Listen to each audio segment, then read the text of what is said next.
Yes. I just wanted to have a quick conversation with you, if you don't mind.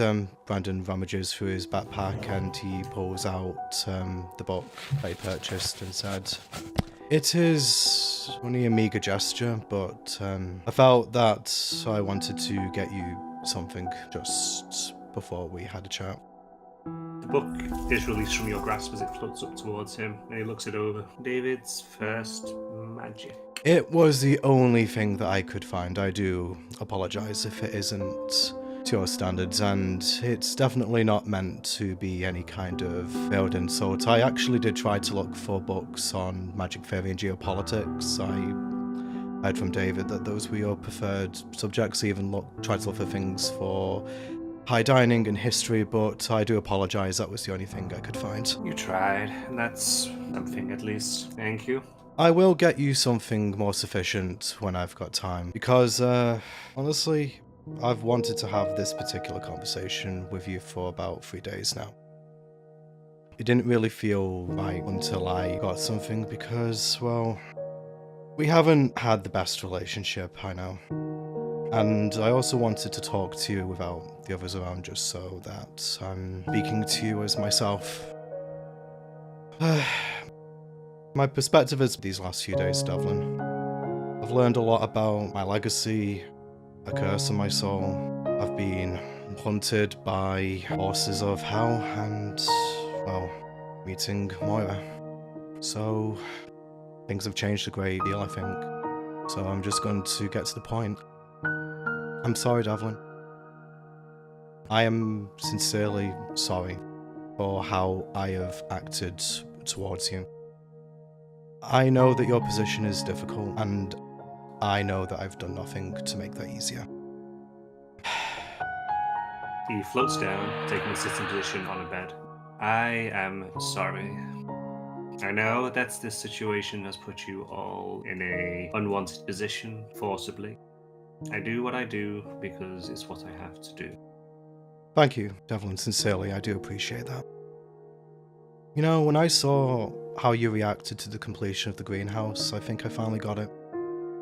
When we first met, I found the way you were back then a bit odd, just given how I've known you since, but you really just want to experience something different, don't you? Seeing us in a strange way was novel, something of a distraction in something that is otherwise completely mundane. It is.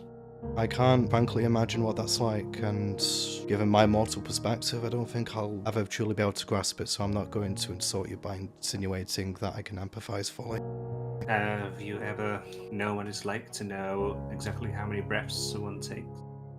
It is not a perspective that I think that I could ever grasp in a lifetime. Anything new is interesting for me. I've been stuck here for so long, memorized nearly every grain of wood already within that structure, but it's still new. I must be honest, Devlin, I know that you've likely tried this approach before, but I wish so badly that you just asked us. Because I know you might not believe this, but I would have helped you if you had. Willingly. And I do mean that. That'd be so easy, but I also didn't really have the choice to wait around at the time. When you were on Earth, you mean? Yes. Was it to do with what killed Tarek? Yeah, I could sense that the person he took the Dreamcatcher from was nearby. Because something you said shortly after we left Earth struck a chord with me. You referred to Earth as being a low magic world, not a no magic world. Correct. So magic existed on Earth? Yes. In very limited quantities, particular practices. It's not the first time I've had 2 visits. A lot of magic required ritual or gradual accumulation. How long were you on Earth for? Not very long. Because I travel using magic from a crystal.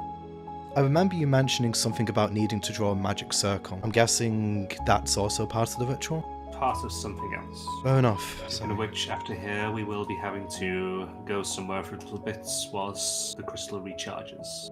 Because this stop wasn't planned. I have to frequently do this regardless. It just means that I made less progress for this charge. Approximately every fifth charge, I need to recharge. Sometimes more frequently. I will say that things so far have been interesting, Devlin, to say the least. At least from our perspective. I'd imagine so. You came in without even nubs. You leave with horns and a tail. I've only just started recently feeling like a tiefling, you know. I did a bit of acting when I was younger. It's felt like, up until now, that in a strange way I've been playing a role. Just a devil in costume. I must be honest, I'm starting to think back on my previous memories and can't say I recognise myself much anymore. And I'm not just talking about my physical appearance, just... It's been 18 days, Devlin. That's it. And yet everything is completely different. One day is enough to change your life. One good day, one bad day. And I've had multiple of those days. The thing is, Devlin, in a strange way, if you hadn't come into our lives, there would be so much now that I would have remained ignorant of for the entirety of my existence. And because of you, I met the love of my life. So I can't believe I'm saying this. Thank you, Devlin. Circumstances aren't ideal, I know. But if you hadn't come along when you did, I frankly would have spent the rest of my life waiting to die. But I'm living now. And that is thanks to you. I'm glad that you found something good there. I want to help you, Devlin, not just with the situation that we were contracted into, but I had some ideas based on some things that I've come across recently, but proven with my conversation with Lante this morning, there's still, well, I know nothing about magic, if I'm being frank, and my world's understanding of science seems to be anathema to whatever logic, if there is a logic, that I can conceive of that governs magic, so I'm gonna have to do some learning first. I suppose I could tell you my idea if you'd like. I think you'd find it laughable, but perhaps it might give you some form of light entertainment. Go ahead. In my world, our technology, at least as I would understand it, is quite advanced. We're on the cusp of being able to, if it hasn't already been developed in private by our military, to be able to have, well, not really human because there's so many other races, but a sentient person's brain being able to interface with a machine that would allow them to control things externally or to receive information directly to the mind. So, I know from our previous conversations when we've talked about how you could experience things, you're not able to inhabit physical objects or possess a person because your binding effectively prevents you from doing that. Is that correct so far? Yes, it is. So, I was thinking, rather than trying to go and emulate these things physically, we could instead try to create some sort of proxy. I got this idea of when we were fighting will-o-wisps recently. I was able to create three smaller illusions which were able to project illusions to us individually.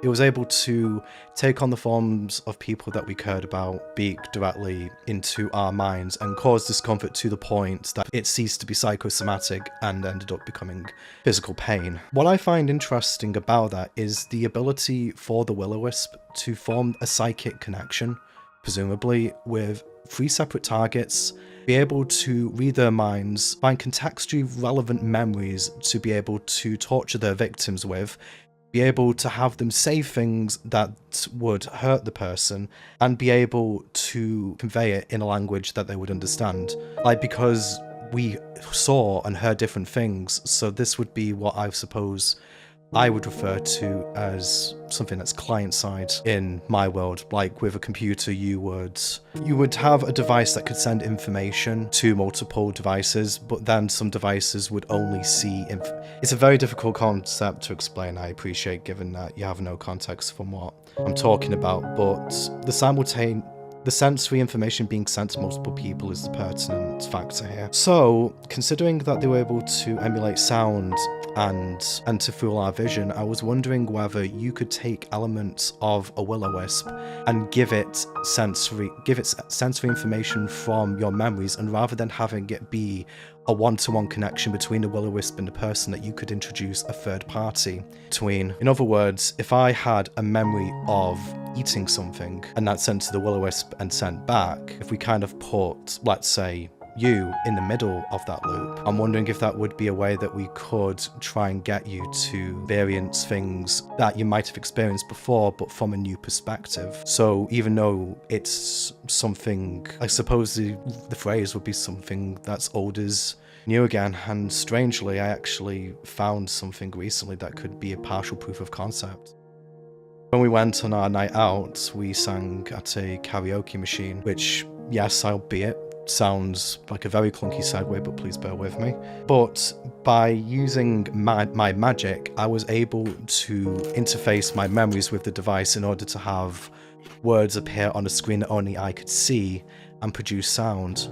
And considering that you're able to cast magic as a spiritual entity, using something like that as a basis for an interface device to be able to get you into that loop might be viable, despite the use case that I initially used that machine being wildly different. As I said, Devlin, it's a crazy idea. This is how my mind works. I see things in an environment and I try to think of how those attributes could be used to my advantage, but I appreciate that a mundane scientific perspective probably doesn't really track much with magic, but I hope you found the tangent entertaining, if nothing else. Intriguing idea. What I wouldn't be against you pursuing. I wouldn't be sure on where you'd be best to start. If you can figure it out, that would be beneficial. The idea came about also because we happen to still have a will-o-wisp essence in our possession. Though I feel that Lonte would probably be the person I'd have to run this idea by in terms of viability. And generally, I think I'm going to start taking magic fairy lessons from him. Yes, I did see your attempt to teach the other day. It wasn't my finest moment, but if I'm being honest with you, Devlin, that wasn't really all I was trying to accomplish there. I'm aware. Though if you do want to teach, I would advise you to make sure someone else is present. That is firm advice. I think in general, Devlin, if there's one thing that I've learned, these past 2 days especially, is that I have learnt enough to know that I know nothing, and sometimes it's better to defer to someone with a more accomplished and established skill set than trying to do everything alone and doing a subpar job because of it. I want to teach Moira magic because I feel like I am responsible, because I made a promise, but He looks towards you. You'd be happy you know nothing. I've heard that advice before, in different forms, and sometimes having too broad of a perspective can be a great burden, I imagine. He raises his hand, pointing towards you, and in the corner of your vision there's a small exclamation mark. Quest, status hidden, visible. Quest, tethered fate, description. Devlin seeks to be released from his tethered bond with Far and Away. Gather items he needs to successfully break his chains. Objective, relics collected, 8 out of 8. Devlin successfully separated from the shop, 0 out of 1. Reward, freedom. Did you do that, Devlin?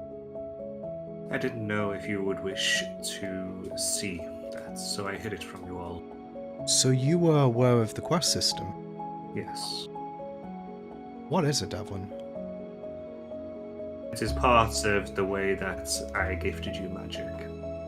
Can you explain what this is exactly and why it's taken the form that it has? It typically takes a form familiar to those who sign within it. It displays differently for different people, but only those who are actually imprinted within the book. How does the quest system know things that we don't yet? My understanding is it interfaces with the worlds themselves. It's a tome that's very much beyond me. I was wondering about this for some time, but it's interesting to finally have a definitive answer. So do we have all the items already that we need to try and free you? I have all the items I currently need for an attempt again. In that case, Devlin, I need to ask you something quite important. The last line of the contract that we signed, and upon release and binding of the shop, I will be returned from whence I came. If we were successful in freeing you, Devlin, What would happen exactly? I will be able to use the magic gathered within the crystal to send the shop back before I go. Will I be separated from Moira, Devlin? If she is to travel with you, I will tether her to you. When would you want us to make this attempt, Devlin? This is something that I will do, and it will be done when we go to the next world. It is not safe to do here. Is this something that you want me to share with the others right away? It may be best not to. It is likely this will fail. This is the 28th attempt. Is it the same amount of items each time for an attempt? Yes. Do you adjust the ritual each time? I mean, I'm sorry to ask so many questions, I'm just genuinely curious now. Yes, I do. Is there anything that we could do to make any subsequent attempts more successful? As things stand, no. You're too weak. Power is usually the answer, it seems. Sadly, power is always limited by the mortal limit. The mortal body can only take so much before it can't grow. I see. After that, you're stepping onto the toes of gods. And that actually is a segue to another question, Devlin. What do you know of a god named Knowledge? Hear about how I died. No. Did he have something to do with it? A sea of green fire overtook the capital whilst I was sat in a cafe. That's how Lante's world was destroyed. Exactly the same. I have seen that flame many times. Have you ever had other people who's travelled with this shop encounter him, Devlin? Many times. What did they learn about him? Little, mostly. He is a god obsessed with knowledge that reached beyond their own boundaries. Lante mentioned he wasn't from their pantheon, Did we tell you about our encounter with him, or did you overhear it? I've overheard tidbits of it. He had the tome, Devlin. We tried to ask him to hand it over peacefully, but he seemed to want to play games. And we thought, not that we particularly wanted to, but we actually had no choice. We managed to destroy the vessel they were in through, I think, probably mostly good fortune. But as they faded away, they mentioned about going from one world to the next and to the next, so they can travel across worlds doubtlessly as we can. They certainly can. I don't know how long they've been doing it for. I don't know how many worlds I've seen burn. What world did you come from, Devlin, if you don't mind my asking? Elivra. You'll have to tell us more about it sometime. I think I'm generally wanting to try and broaden my perspective, but I'm sure it'll be of interest to the others. But Devlin, there's something else related to knowledge that potentially related that I need to ask. Anyone who's encountered them before, did they ever encounter creatures with a green eye as like an omen? Effectively, they are partial avatars. Sometimes directly controlled, sometimes indirectly. I'm guessing he observes the technological and probably cultural progress of a world through these avatars, as well as advises those he controls to probably develop things in a certain way to make what happened in Lante's world happen, for example, I imagine. Yes, I'd imagine so. How long do these advisors tend to stay active for before the world ceases? There was one world which had stories of prophets which would date back hundreds of years. Because I only get snippets of the worlds which I go to, so... Because in this case, Devlin, it was on a wyvern. If it was on a wyvern, it may be early. Was it on the one you killed? No. Though I wish it was, Devlin. Then it may simply be that it's starting here. There may be hundreds. And was right, it seems. We have made some strides in the investigation for Julie Shear, Devlin. We haven't been resting completely on our laurels in that department. Though we are struggling for leads, we've more or less learned about what happened to their family prior to her disappearance. They appear to have gone mad. They were doing experiments on rats in the woods. Apparently they hold them accountable for them going missing. Which actually reminds me, Brandon is going to pull out the enchantment tools from his bag and show them to Devlin. We found these in addition to experimentation log. It seemed like they were performing lobotomies on the rats. I was wondering if you could tell me, if it's possible, what these enchanting tools do. He looks over them, pointing to one. It looks like a thick needle with a gemstone at the end, approximately 3 inches long. A psionic attunement tool. Points to the next. Similar looking to a modern scalpel, a mending scalpel. Pointing to the next is a 4-inch rod with a misted stone. Elemental rod. Pointing to the next. Magical tattoo needles. And pointing to the last. This is a thin needle with a palm-sized stone. The stone is cracked. Mind Crusher. I guess, I don't know. I mean, looking through, I think David had the experimentation log, didn't he? Mm-hmm. Yeah, so yeah, Brandon doesn't have that to hand. I don't know how connected the Shears are to this town's troubles, Devlin. The only possible person who we think might still be alive. Did Julie ever talk about a sister when she was here? She did. And Alondra? Yes, a younger sister. How old was Julie when you took her, Devlin? Said she was probably a teenager, young adult. Is that accurate? 22. Because you mentioned that she roughly died 60 years ago when we initially asked about her. And her birth certificate stated that she was born 80 years ago. Would I be correct in assuming that Julie didn't live that long after you took her? She lived 13 years. Okay, longer than I thought. Did she talk about her parents in that time, Devlin? Apparently they were quite well known here, and I was wondering for what. They were doctors. And what were their specialty? Probably imagine, but... They were surgeons. She regretted leaving them. Are you implying that she chose to come with you? She did. Why? Was she like me and John? They wanted to help? She hated being trapped here. I had been here for a month at the time. She had wandered in at one point and we spoke and she'd come back. And then one day she decided that she wanted to leave with me. She entered into a contract and we left. She later said she'd done that after deciding she'd had a falling out with her parents and made a rash decision. By that point it was too late. I had trouble relocating in this world. I did try to return after she admitted it to me, but it was after her passing before I was eventually able to actually relocate this by accident. She must have meant a great deal to you. She was different. Few that actually occurred. Friends are rare and precious, Devlin. That's why I want to find the last of her kin. I want to tell her about her. So Alondra is probably our best lead. It's the only family member that we've confirmed to be alive. We went to the cemetery in town. It doesn't really seem like any Shear family members have been buried there in the last 150 years. We found a land permit that was purchased by Marston Shear 150 years ago, near a location called the First Well, though I'm not sure if that's the location we've been to yet. Main issue that we've had since coming here, Devlin, is the records are poor, as you would probably expect, maybe, but we haven't been able to find many reliable sources of information.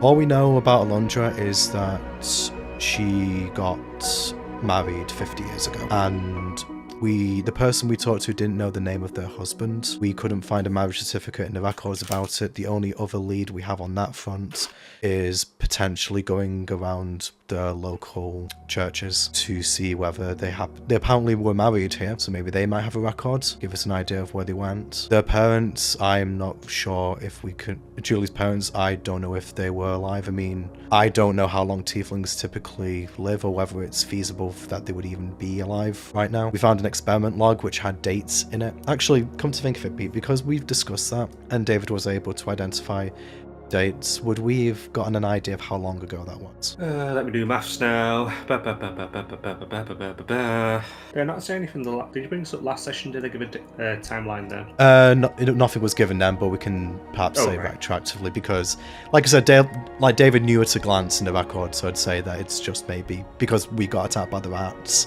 It probably just wasn't brought up in the moment. I'm going to say 40 years prior then. So that was about 40 years ago, so some time ago. So they're likely dead by now, I imagine. So Alondra is. Did Julie ever give you a physical description of her or any other information about her that could help us find her, Devlin? Or did she have a childhood sweetheart, perhaps? Maybe they might have married. That's one. Her ears were pointier than many. Her horns were beginning to curl backwards. But anything else by now would be far too different. Pigmentation of the skin, perhaps? Did they look more human or more like Moira? More human. more peach. Okay, that's something. How old was Alondra? She was Julie's older sister, but how much older? About 10 years. 10 years a senior. And how long do tieflings typically live for, Devlin, in your experience? It varies very greatly. If we're being optimistic. I've known some to be 200. I've known some who will just live the average human lifespan. They moved away from here, so maybe they've been living in better conditions than Dutch's Plain, so it's conceivable. Though, we would need more time to follow this up. Time is something you have. Do we have, Devlin, just to give me an idea? I won't be leaving here until Epsom. I will assure you, Devlin, we are going to do everything we can to track him down. At least that much. No, Devlin, I do actually regret very much that we didn't talk earlier. It's understandable. There is something I would like to ask you as well. David mentioned that you knew of a way to create glasses that allows one to comprehend other languages, and if I were to approach you, that you would consider teaching me. Yes, it wouldn't be too complicated. They would have limited time usage. Given what it stands to do, I think that's a decent trade-off. Can you give me more context? If you have 4 hours free, I'll be able to teach you the ritual in its entirety. I intend to probably spend the rest of the day working on things. That's actually why I wanted to... Apart from talking to you, Devlin, which, as I said, is very long overdue, I want to try and get some things done today. I owe the others a lot, and if I'm able to comprehend languages and read, then I can advance my studies and hopefully be more helpful. So, it's okay with you, Devlin? I would like to take you up on that offer now, please. With that, he twirls his fingers and outlines of a diagram begin to start forming in the air, drawing patterns which you recognise to be enchanting patterns, as he takes you step by step through the process of enchanting pair of glasses. Okay. I'm guessing there's just a pair of glasses in the shop for Brandon to do this with. If it is not on your list, then no. He's showing you the theory of it. Let me just double check in our inventory if we actually have. Nope, it does not appear that we do. So yeah, he's just showing Brandon the theory. I'm guessing that Brandon would be able to make notes of this, or he'd be able to record this later. Both, yes. Right, because Brandon would be taking notes if he's available, because this is something that might be useful again. So over the course of 4 hours, he goes through each step-by-step process of how to enchant it to be able to comprehend language, going as far as every written language. Things that are more along the lines of hieroglyphics, you may not be able to translate potentially. It is varied at that stage, whether it will work or not. So yeah, it might be that David will be required for some things. The glasses will have 4 charges, which replenish at the start of the day. Each charge is worth 15 minutes. And how many magical materials would this cost? 50. So, Brandon is actually going to ask... I'll probably say that since we're doing this, Brandon would ask this question too. I've always been curious about something, Devlin. What allows us exactly for us to talk in our languages? Is it to do with the tome, or is it something that you've done? It is the tome. I used a spell from it to affect the shop itself back when I was initially set up here. Is there a reason that it only covers spoken language? None that I know. Just a quirk of the spell, I suppose. To the best of my knowledge. If I became more versed in magic theory or worked with Lonte, would it be possible to augment that spell to include written languages eventually? If you could potentially reach a high enough stage, possibly. Bearing in mind, But as with all things, time and power. Yes, I know. We have time though, Devlin, especially given what you've told me today. though I think I will put a cap at 3 years. What makes you say that? If you have not found the person within this small town within 3 years, Oh. they would have moved on. Wait, here, you mean? Yes. Devlin, I don't think we're going to take 3 years to do this. I mean, I hope not. I know, but it always helps to have a maximum cap in that- mind. That is helpful to know. I mean, we're not going to... Yeah, we're not going to dally for that long if it can be helped. So I will give you my word on that. The only thing that I think will probably be inclined to do is we are struggling for funds right now. And we are working on skill sets to be able to actually make this shop a business that is tailored to our set of skills. And, well, as a means of developing ourselves too, but it's still good to know the timeline, as you say.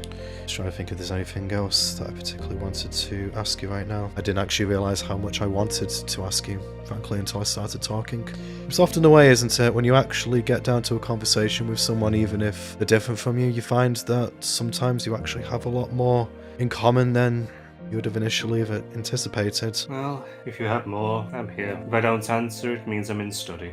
Do you have many books on magic theory, Devlin, that you would be willing to share, I mean? I do have a few which I'm no longer referencing. Once I have this enchantment, may I impose on you to borrow some? He gestures towards the ceiling. Some of the wood parts and several books pass through, via them landing in your lap. I appreciate the gesture, Devlin. Thank you. It's no worries. Just do not attempt any of the flight theory from Jaspers. They had a fundamental misunderstanding. I see. That I will bear this in mind. Are we the first group that you've had travel with you, Devlin? Out of interest. Parties like us before? Similar, yes. Was Tarek a part of such a party? When he joined me, there was 2 others. What were they like? Quiet, standoffish, more interested in themselves. David mentioned that the people who have been in your employ previously haven't been inclined to help. Some have not. Julie did. Derek was Derek. You mentioned he served you for 3 years, obtained some items in that time. Perfectly average. A great many of us are.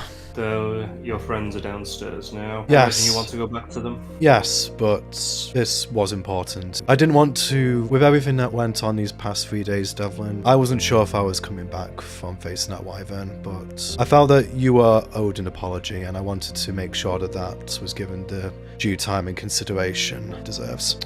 I'm glad we had this talk. Frankly, I am too. He nods his head and then begins to rise. With that, Brandon will go downstairs.